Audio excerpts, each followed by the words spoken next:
صاحب میں جو سوال کر رہا تھا کیا جی ہاں دیکھیں، مسئلہ یہ ہے کہ ہمارا مشورہ یہ ہوگا کہ آگے سے جانور کو چیک کرنا شروع کریں. ٹھیک ہے. سب سے پہلے ناک دیکھیں، ثابت ہونی چاہیے. پھر دونوں آنکھیں چیک کریں. اس کا طریقہ یہ کہ تھوڑا چارہ سے قریب کر کے دیکھیں.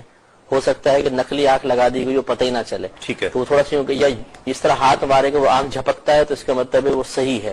ناظرین یہ بہت توجہ طلب چیزیں ہیں کہ یہ بہت اہم مسائل ہیں کہ جب آپ منڈی جائیں گے تو یہ مسائل آپ کو درپیش آئیں گے. آپ چاہے تو اسے ریکارڈ کر لیجئے اس آواز کو، اور جو مفتی صاحب کہہ رہے ہیں اسے غور سے سنیے گا اور یاد کیجئے گا کہ جب آپ منڈی جائیں تو ان چیزوں کو ضرور مد نظر رکھیں. جی مفتی صاحب.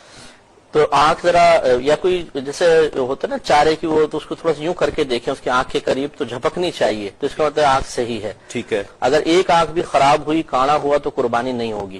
اسی طرح دانت اس کے ذرا چیک کر لیں کہ دانت ٹوٹے ہوئے نہ ہوں. ایک آنکھ ٹوٹا ہوا ہے تو ہو جاتی ہے قربانی، اتنے ٹوٹے ہوئے نہ ہو کہ چارہ ہی نہ چبا سکے، وہ بھی بڑا عیب ہے. جیسے حضرت نے فرمایا کہ چھوٹا عیب ہے تو قربانی ہو جائے گی، لیکن وہ خلاف سنت اور مکروہ ہوگی، بالکل بے عیب ہونا چاہیے.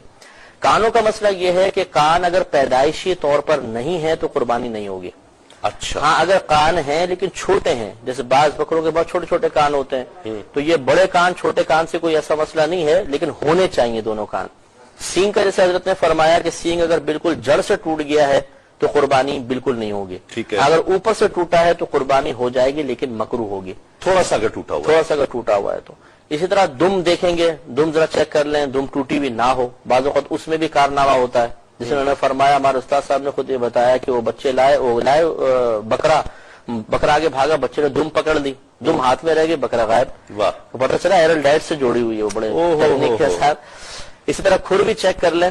یہ غرض ہے کہ ایک ایک چیز چیک کریں، چلا کر دیکھ لیں، لنگڑا نہ ہو. اگر لنگڑا تھوڑا بہت ہے کہ خود چل کے قربان گاہ تک جا سکتا ہے تو قربانی ہو جائے گی، لیکن مکروہ ہے. اور اتنا لنگڑا کہ چل ہی نہ سکے بالکل تو اس کی قربانی نہیں ہوگی.